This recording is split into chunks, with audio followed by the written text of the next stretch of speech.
Welcome children. आज की worksheet number 36 गति। इसमें आज हम गति का ग्राफीय प्रदर्शन कैसे करते हैं ये जानकारी प्राप्त करेंगे।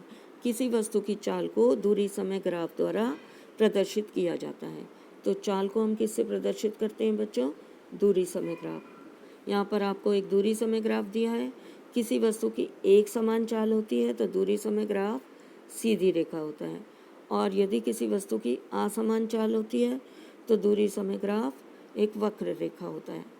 दूरी समय ग्राफ में सीधी रेखा का ढाल जितना होगा उसकी चाल उतनी अधिक होगी। अगर ढाल अधिक होगा तो चाल अधिक होगी, और ढाल कम होगा, ये ढाल है आपका, अगर ढाल ज़्यादा होगा तो उसकी चाल अधिक होगी, ढाल कम होगा तो चाल कम होगी। हम एक समान चाल में गतिमान किसी वस्तु की चाल को उसके दूरी समय ग्राफ से आसानी से ज्ञात कर सकते हैं।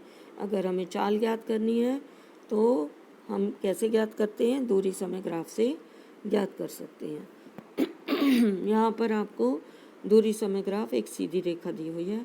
हमें इस रेखा पर कोई दो बिंदु ए और बी डिनोट करने हैं, पॉइंट नोट करने हैं, और हमें यहाँ पर समय दिया हुआ है एक्स अक्ष पर, और वाई अक्ष पर क्या दिया हुआ है? दूरी। तो हम क्या करेंगे कि यहाँ पर जो दो पॉइंट आपने डिनोट किए हैं उनसे दो समांतर रेखाएं खींचेंगे, एक एक्स वाई अक्ष के समांतर और एक एक्स अक्ष के समांतर। इसी तरह हम बी से खींचेंगे, और इन दोनों के बीच का अंतर क्या दर्शाएगा हमें? अगर हम इन समय पर t2 माइनस t1 का अंतर समय देगा, और दूरी वाली अक्ष पर y अक्ष पर s2 माइनस, अगर इसे हम s2 मान लें और इसे s1, तो s2 माइनस s1 हमें समय बताएगा। यहाँ पर देखिए आपको इसकी स्थिति समझाई गई है। AC यानी कि x अक्ष पर t2 माइनस t1, और BC यानी y अक्ष पर दूरी s2 माइनस s1। तो हम ग्राफ को देखकर दूरी और समय ज्ञात कर सकते हैं। t2 माइनस t1 करेंगे तो 38 माइनस 28, यहाँ पर 38 आ रहा है, ये वाला 38 और ये वाला 28। तो हम इसको घटाकर दूरी ज्ञात कर लेंगे, और यहाँ पर दूरी कितनी आ रही है? 56, ये 56 आ रहा है, 56 माइनस 42। तो हम समय ज्ञात कर लेंगे, ये आ जाएगा आपका 10/14 घटाकर, और इसको जब आप 10 को 14 से भाग देंगे तो 0.71 किलोमीटर पर मिनट, क्योंकि दूरी हमें मिनट में दी हुई है तो पर मिनट आएगी। यहाँ पर नीचे देखिए आपको क्या दिया हुआ है? वेग समय ग्राफ में वस्तु का त्वरण दर्शाया गया है। वेग समय ग्राफ हमें क्या दर्शाता है? वेग समय ग्राफ वस्तु का त्वरण दर्शाता है। तो हम वेग समय ग्राफ से विस्थापन दूरी ज्ञात करते हैं। किसी वस्तु का विस्थापन ज्ञात करना हो तो हम वेग समय ग्राफ से ज्ञात करते हैं। यहाँ पर एक समान त्वरण दिखाया गया है आपको। एक समान त्वरण ज्ञात करना है। वस्तु के एक समान त्वरण की परिस्थिति से उसके वेग में निश्चित मात्रा में परिवर्तन आता है, और उस विस्थापन को हम वेग समय ग्राफ से ज्ञात कर सकते हैं। कैसे ज्ञात करेंगे? यहाँ पर देखिए आपको यहाँ पर एक समान त्वरण का एक ग्राफ दिया है, ये वाला, ये, और आपको यहाँ पर जब हम ए बी सी डी और ई, इसका हमें क्या निकालना है? क्षेत्रफल। इसका क्षेत्रफल निकालने के लिए यहाँ पर आपको ए बी सी और डी, इस आयत का क्षेत्रफल निकालना पड़ेगा, और उसमें किसका क्षेत्रफल जोड़ना पड़ेगा? ए डी ई, इस त्रिभुज का क्षेत्रफल। तो आयत ए बी सी डी का क्षेत्रफल प्लस त्रिभुज ए डी ई का क्षेत्रफल। जैसे आप मैथ्स में क्षेत्रफल निकालते हैं, आयत का क्षेत्रफल A B into B C, लंबाई गुणा चौड़ाई। तो ए बी और बी सी की वैल्यू आप इस ग्राफ की रीडिंग को देखकर पता कर सकते हैं। ए बी यानी 18 आ रहा है यहाँ पर ए बी, और BC 20 माइनस 12, इस पॉइंट से आप इस पॉइंट की दूरी को माइनस कर देंगे, प्लस त्रिभुज का क्षेत्रफल हाफ ऊंचाई गुणा आधार होता है। तो ऊंचाई AD और आधार ऊंचाई DE और आधार AD। तो AD 20 माइनस 12 गुणा में DE कितना आएगा, ये वाला, ये 20 और ये 36। तो 36 माइनस ये वाला 18, तो 36 माइनस 18, ये 20 से थोड़ा कम है बच्चों। तो जब इसकी आप कैलकुलेशन निकालेंगे, ये गुणा करना है आपको, प्लस इसका त्रिभुज का क्षेत्रफल निकाल कर इसमें जोड़ना है।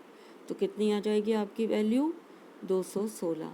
अगर आप करके देखेंगे ये कैलकुलेशन तो बहुत आसानी से बच्चों आप इस विस्थापन को वेग समय ग्राफ से, जिसमें एक समान त्वरण दर्शाया गया विस्थापन, इस पूरे एरिया का क्षेत्रफल निकालकर ज्ञात कर सकते हैं। इसमें एक ट्रायंगल है और एक आयत है, एक आयत है और एक त्रिभुज है। ये आप मैथ्स में जिस तरह निकालते हैं, इन दोनों के बीच की दूरी आप इसकी वैल्यू और इसकी वैल्यू को माइनस करके निकालेंगे। इन दोनों की दूरी आप इसकी वैल्यू और इसकी को माइनस करके, यानी पूरी इसकी दूरी को, ये 18 है बच्चों। यहाँ पर वस्तु के त्वरण की विभिन्न अवस्थाएं दी हैं। यहाँ पर वेग समय ग्राफ दिया है। वेग समय ग्राफ हमें क्या दर्शाता है बच्चों, वेग समय ग्राफ हमें त्वरण दर्शाता है, वस्तु का त्वरण। तो त्वरण को हम 4 तरह से प्रदर्शित कर सकते हैं। कैसे, अगर x अक्ष के समांतर रेखा खींची हो तो ये त्वरण कौन सा प्रदर्शित करता है, ये एक समान चाल से वस्तु चल रही है, इसका त्वरण क्या है, 0। सेकंड में आपको एक सीधी रेखा दर्शाई गई है, ये एक समान चाल से त्वरित हो रही है, त्वरण बढ़ता जा रहा है और एक समान चाल से त्वरित हो रही है, क्योंकि ये वेग समय ग्राफ है, ये त्वरण दर्शा रहा है।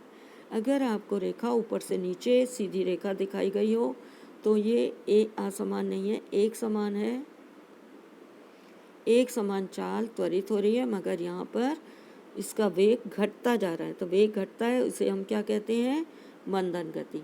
तो ये ग्राफ आपको त्वरण का मंदन गति का रूप दर्शाता है, ये मंदन हो रहा है, चाल जो वेग है वो घट रहा है। अगर असमान चाल हो, यहाँ पर असमान चाल है क्योंकि कर्व घूमी हुई रेखा है वेग समय ग्राफ, तो यहाँ पर असमान त्वरण दर्शाती है अगर कोई रेखा वक्र रेखा या घूमी हुई रेखा हो। प्रश्नोत्तर, यहाँ पर पहला प्रश्न देखिए, दिया गया दूरी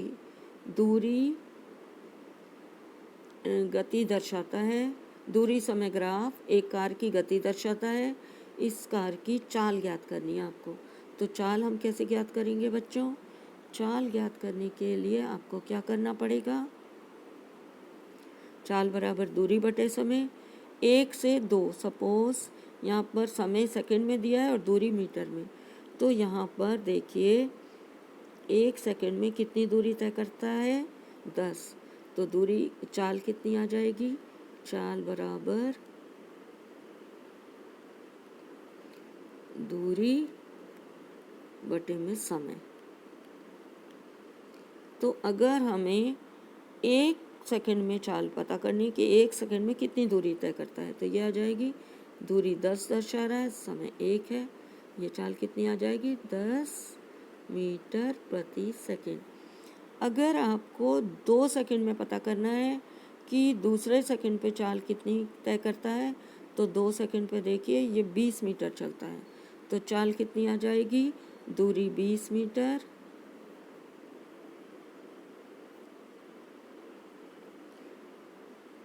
और समय 2। तो चाल कितनी आ जाएगी बच्चों, इसको आपको दो से काट देंगे तो ये आ जाएगी 10 मीटर प्रति सेकंड। आप किसी भी सेकंड पर वस्तु की दूरी ज्ञात करके चाल निकाल सकते हैं, और आपकी, क्योंकि ये एक समान चाल दर्शा रहा है, तो सभी दिए गए समय के लिए चाल कितनी आनी चाहिए, 10 मीटर प्रति सेकंड। क्वेश्चन नंबर 2, किसी वस्तु की गति को निम्न अवस्थाओं को उसकी दूरी समय ग्राफ दर्शाइए। यहाँ पर आपको 2 अवस्थाएं दी हैं, नंबर 1 पर आपको दी है वस्तु विरामावस्था में है। क्या बनाना है बच्चों? दूरी समय ग्राफ। अब वस्तु विरामावस्था में है तो आप ग्राफ कैसे बनाएंगे?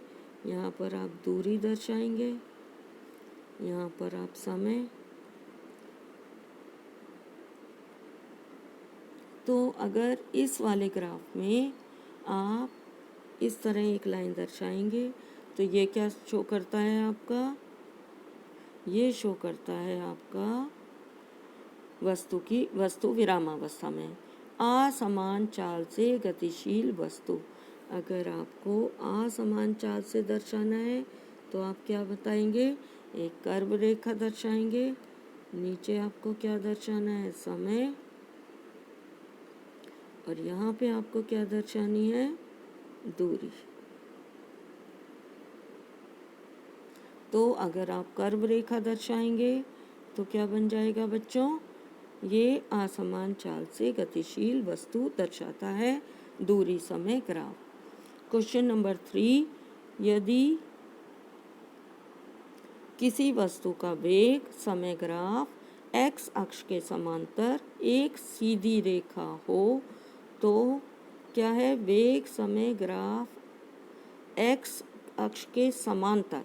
तो अगर समांतर रेखा है तो आपसे पूछा है उसका त्वरण क्या होगा। तो बच्चों आपको कौन सा ग्राफ बनाना पड़ेगा? आपको ये वाला ग्राफ बनाना पड़ेगा। ये समांतर रेखा है, त्वरण कैसा होगा इसमें? 0। Thanks for watching.